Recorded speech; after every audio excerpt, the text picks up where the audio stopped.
जाति भी दुखा, व्याति भी दुखा, जड़ा भी दुखा, मरणम भी दुखा। मतलब इसका ये होता है कि जन्म लेने में भी दुख है, किसी से बिछड़ते हैं तो भी दुख होता है, बुढ़ापे में भी दुख है और मरने में भी दुख है। मौत के बाद दुख को संसार का सबसे कड़वा सच बताने वाले व्यक्ति, जिन्होंने न सिर्फ संसार के इस दुख से निवारण का रास्ता बताया, बल्कि पहले ऐसे विश्व में व्यक्ति हुए जिनकी मूर्ति बनाई गई पूजा करने के लिए। आज हम बात करेंगे भगवान बुद्ध के बारे में।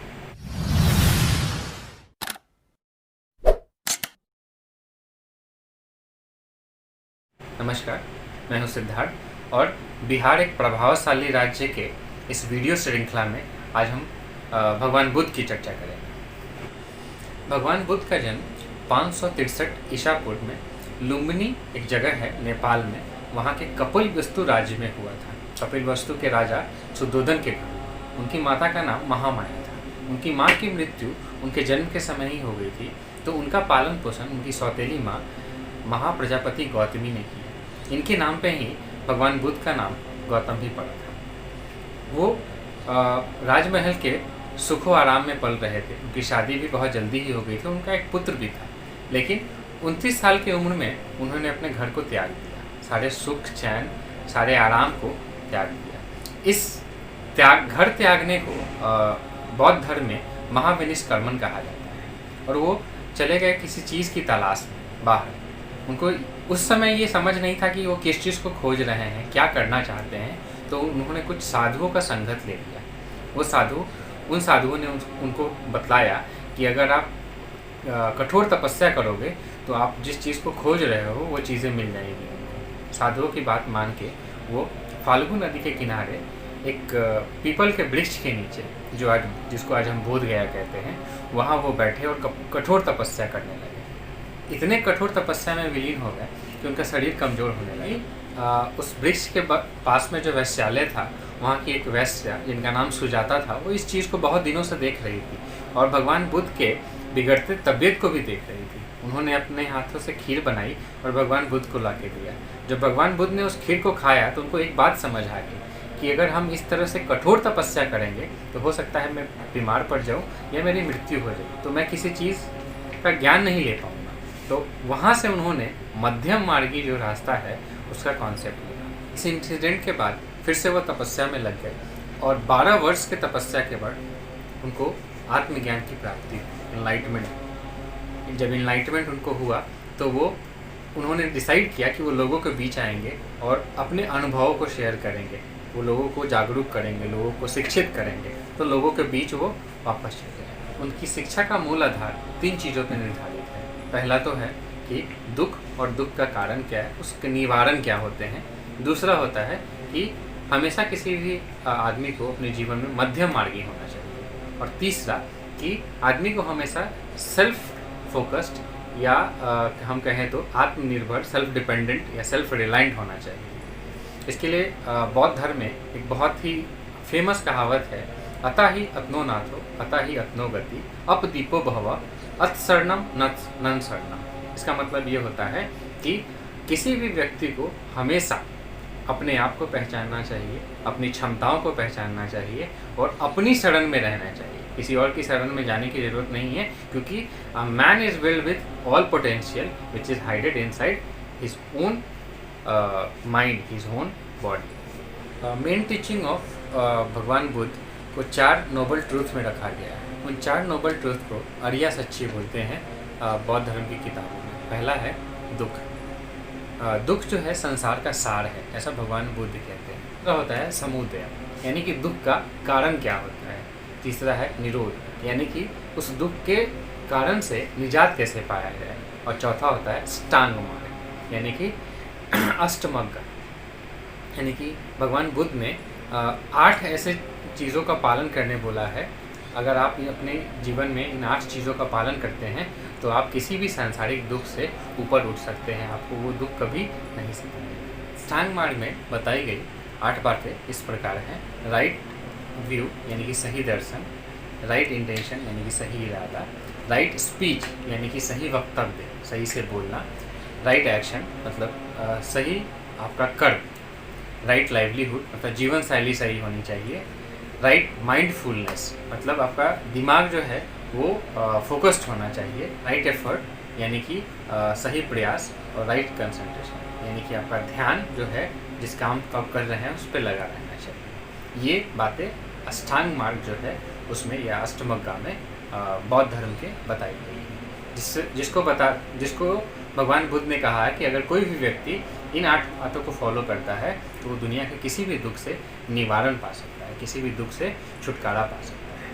तो कहते हैं कि दुख सिर्फ चोट लगने से या किसी चीज़ के जख्म होने से नहीं होता है। सबसे बड़ा दुख होता है जब आदमी किसी चीज़ की इच्छा पाल लेता है। ज़रूरत से ज़्यादा पाने की इच्छा सबसे बड़ा दुख का कारण होता है। और हर आदमी को चाहिए कि अपने जीवन में सिर्फ एक लक्ष्य बनाए, वो है आत्मज्ञान की प्राप्ति। और बौद्ध धर्म आत्मज्ञान की प्राप्ति को निर्वाण कहते हैं। कुछ इतिहासकार इसके लिए बहुत एक अच्छा दोहा बोलते हैं कि ठाकुर मिल गया तेलो ओले, मन मगन भया अब क्या बोले। मतलब इसका ये है कि जो लोग मेडिटेशन करते हैं या जिन लोगों को आत्मज्ञान की प्राप्ति हो जाती है वो अपने आप में ही ऐसे खुश रहते हैं, उनको किसी चीज़ की चिंता नहीं। भगवान बुद्ध की टीचिंग को अगर हम देखते हैं तो जो पहले के उनके फॉलोअर्स थे, जो बुद्ध के टाइम या बुद्ध के थोड़े दिन बाद, वो लोग उस टीचिंग को ओरली पास करते थे, यानी कि याद करके भगवान बुद्ध से सुना, उसको याद रखा और अपने आगे वाले जनरेशन में पास किया।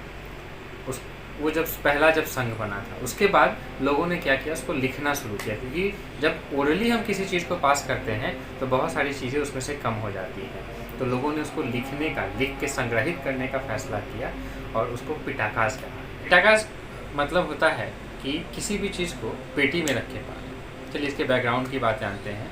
जब भगवान बुद्ध जिस समय के थे उस समय 2 प्रमुख भाषाएं थी, एक था छंद और दूसरा था प्राकृत। छंद को महर्षि पाणिनि ने संग्रहित किया, उसका कोडिफिकेशन किया, यानी कि उसका ग्रामर बनाया और उसको संस्कृत में कन्वर्ट कर दिया। वो संस्कृत इंटेलेक्चुअल्स की भाषा हो गई। भगवान बुद्ध नहीं चाहते थे कि वो किसी ऐसे भाषा का प्रयोग करे, यूज़ करे जो सब लोगों को समझ में ना आए, तो वो सब लोगों के समझ में आने वाली भाषा यानी कि प्राकृत भाषा का यूज़ करते थे। और प्राकृत भाषा में उन्होंने अपने कुछ शब्द, अपने कुछ कोड्स मिला दिए, तो उसको ही बाद में कहा गया पाली। तो उनकी टीचिंग्स जो प्राकृत भाषा में थी उसको लिखकर पेटी में रखा गया, और किसी चीज़ को जब हम पेटी में रखते हैं तो उसको पालना बोलते हैं। तो उसके बाद वो जो भाषा बनी जिसमें प्राकृत, ओरिजिनल प्राकृत था और भगवान बुद्ध के कुछ शब्द थे, तो उससे एक नया लैंग्वेज बना जिसको पाली बोले, और चूँकि उनको पेटी में रखा गया था इसीलिए उसको पिटाकास कहते हैं। फर्स्ट बुद्धिस्ट काउंसिल जो है उसने 2 पिटाकास बनाए थे, लेकिन थर्ड बुद्धिस्ट काउंसिल में उसमें एक और पिटाका जोड़ा गया। तो बौद्ध धर्म में टोटल 3 पिटाकास हैं, यानी कि भगवान बुद्ध की पूरी शिक्षा इन 3 पिटाकास में आता है। पहला पिटाका है विनय पिटाका, जिसमें भिक्षुओं जो मॉन्क्स होते हैं उनके डिसिप्लिन के बारे में बताया गया है। दूसरा है सूत पिटाका, जिसमें भगवान बुद्ध की टीचिंग्स बताई गई हैं।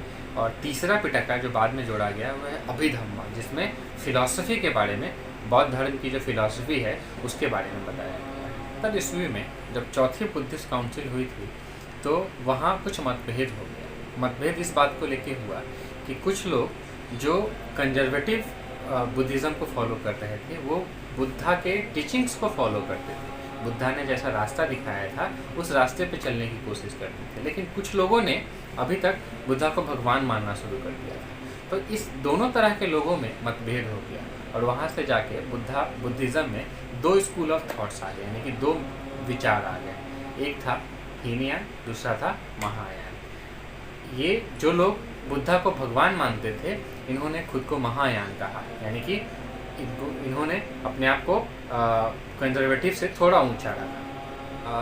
भगवान बुद्ध को की मूर्ति बनाकर उनकी पूजा करने लगे। ये महायान जो सेक्ट वाले हैं या महायान स्कूल ऑफ थॉट्स वाले हैं, ये मानते हैं बोधिसत्वा में। बोधिसत्वा का मतलब होता है, ये मानते ये हैं कि बुद्ध का फिर से जन्म होगा ताकि लोगों को और ज्ञान मिल सके, लोगों को एक बार फिर से ज्ञान मिल सके। इसको बोधिसत्वा कहते हैं। भगवान बुद्ध के जीवन में 3 बहुत प्रमुख समय आया था जिसको बौद्ध धर्म अपने लैंग्वेज में इसको बताता है। जो भगवान बुद्ध ने सबसे पहले घर छोड़ा था, इसको महाविनिष्कर्मण बोलते हैं। दूसरा वो समय जब भगवान बुद्ध को आत्मज्ञान की प्राप्ति हुई थी और लोगों को वो शिक्षा देने के लिए आए। इसको कहा जाता है महाधर्म चक्र परिवर्तन। और तीसरा जब महापरिनिर्वाण, जिसमें भगवान बुद्ध ने अपने शरीर को त्याग किया। महापरिनिर्वाण की जगह जो है कुशीनगर, जो आज के समय में यूपी में है। और हमें इस बात के लिए बहुत गर्व होता है कि हम उस जगह से बिलोंग करते हैं जहाँ भगवान बुद्ध को आत्मज्ञान मिला था। हम उस जगह से बिलोंग करते हैं जहाँ भगवान बुद्ध ने अपनी तपस्या स्थली चुना था। उस जगह को समय ऐसा था जब बोध गया विश्व का धार्मिक कैपिटल बन गया था। इन सभी चीज़ों के लिए हमें बिहारी होने पे बहुत गर्व होता है।